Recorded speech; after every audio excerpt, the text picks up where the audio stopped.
With the controversial healthcare exchanges just about to kick in, the president admitting the law did kick up taxes. It's paid for by a combination of things. We did raise taxes on some things. Some things, well, some here say try a whole lot of things, and they're not things, they're people. And it's just the beginning. So are they right or wrong? Hi, everybody. I'm David Asman. Welcome to Forbes on Fox. Let's go in focus with Mr. Steve Forbes, John Tamny, Rick Unger, Rich Karlgaard, Sabrina Schaeffer, and Bill Baldwin. Steve, some things? David, you're going to get more taxes because the government's running it, which means you're going to get less supply, less innovation, and at the end of the day, we're going to have less longevity and more pain. In every other country where they tried this, it's either higher taxes or less supply of health care. They can't get around it. Rick, we had a solemn promise by the president when he was selling this thing that taxes would not go up. Now he admits, first of all, he violated that promise, but some things, I mean, this is going to hit people and people's pockets. Actually, we had a solemn promise from the president that he would not raise taxes on people earning less than $250,000. That's a fairly He said taxes wouldn't go up. That's he said taxes wouldn't go up. No, he never really did say that. Yes, he did. He said it would pay for itself. Taxes wouldn't go up. Well, I don't know how he said taxes wouldn't go up when he clearly from the outset imposed certain taxes as a result. I'll tell you where you're right, and this is deeply disturbing, and you know, this is why they didn't re-elect the president. Oh, wait, yes, they did.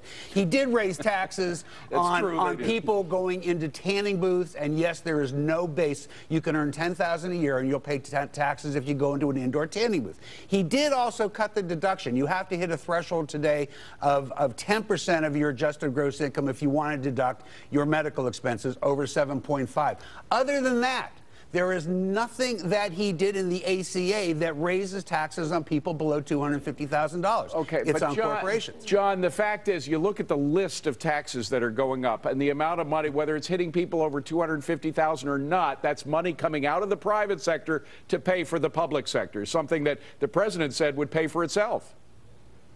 Well, it's inevitable. The man who promised to lower sea levels and global temperatures just for existing is now discovering that basic market forces are far more powerful than as a community organizer. Obama promised the nation cheap health care, but what we're realizing is that to get cheap health care, it's very expensive, and it's going to be delivered in a very poor way. And Bill, don't forget the thing that is going to hit people below $250,000, which is the individual mandate. If you don't pay, you got to pay a penalty.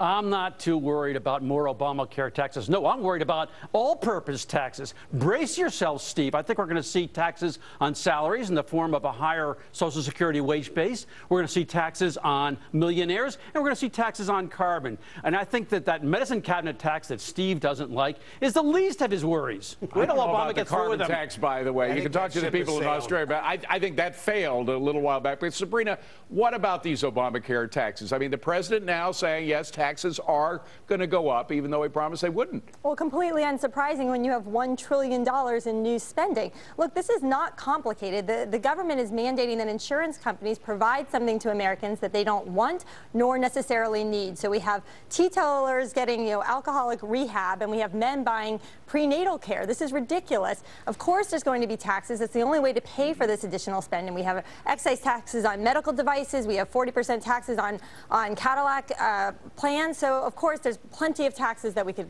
talk about. And Rich, even as Rick said, that even if those taxes that only fall on the upper tier, if you're taxing medical devices, you know that those companies that make the medical devices are going to pass those taxes on to the consumers, right?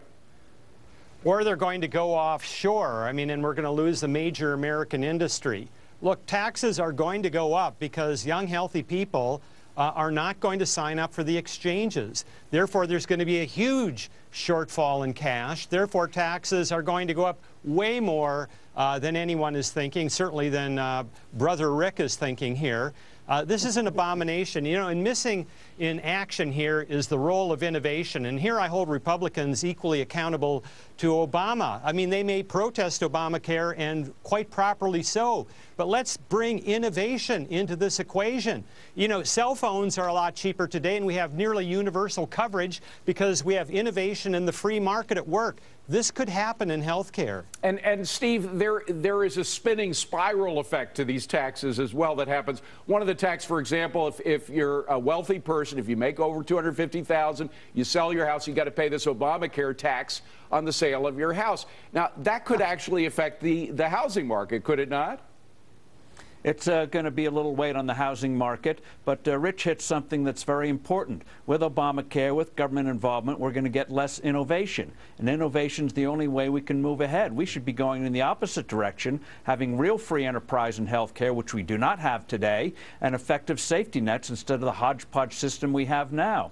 Rick? All due respect, that completely shows a lack of understanding of what the ACA is. In point of fact, much of this law... That's the health care law. That's Obamacare. Yeah, I'm saying Obamacare. Right. Most of this law, in fact, does deal with innovating. I can't tell you that everything is going to work. We'll have to wait and see. But much of it is. One other thing to what Rich said. What people tend to forget, it is that very innovation and technology in medical, a lot of it driven by government dollars, by the way, which I don't think you like, that has in fact raised the price of medicine in this country. It's what we call a good problem. There's technology that keeps you and I around longer today and healthier, but it costs money. John, so much of this, though, is based on promises. You know, promise me taxes won't go up. Promise me this will pay for itself. Promise me this, that, and now supposedly this is all the taxes, no more. Do you believe all these promises to the American people? Well, I think it's also based more on cruelty. I mean, the cruelest thing a politician can ever do is say, I'm going to give you something cheaply, because by definition, it's going to be more expensive. Rich Carlgard's absolutely right. The best way you get to low prices is through high prices. Once you see high prices and profit, that attracts the innovation and competition. People like Rick want to blunt out the high price, and as a result, you get no innovation and no competition. And Bill, it's not like we don't have examples. We do have Medicare. We do have Medicaid. We've seen how those have turned out. They've cost a lot more than people expected them to. Only about 100 times as much as predicted. So, well, okay, all right. The government costs money, but I think you might be losing sight of the bigger picture here. The Obamacare expenses are just a small part of it. The whole government's going bankrupt. That's why they're going to be taxing everybody to death. So, Sabrina, no matter what happens, we just got to sit back and accept these higher taxes? Well, we have an election coming up in a few years, and I think that's the final word. But look, this is a president that was grossly dishonest with the American people. He promised benefits. He said we're going to have expanded coverage with no consideration for what this was going to cost the American taxpayer. And now I think the chickens are coming home to roost. Rich, we do have an election coming up, and this is likely to affect that election one way or the other. Who do you think benefits from the rollout of Obamacare, the Republicans or Democrats? The Republicans should benefit, but they're blowing it because they're in their hostility toward Obamacare. They're making the wrong argument. They're making an argument out of anger. Now, I understand why people are angry, but they should make the positive argument of what health care could look like in the future if we had free market innovation that we see in technology and so many other parts of our still dynamic economy. I think actually Rick might agree with you on part of that. Yeah, but actually I hope you'll ask that same question in about 3 years, because what you're going to find, and all of you Republicans won't admit it, but you know it, people are going to like much, if not all, of this law. Wait and see who this endures to. I gotta agree with Rick as far as one thing goes. We will wait and see, and we will all find out the answer to that question. Coming up next, 5 years later in the government.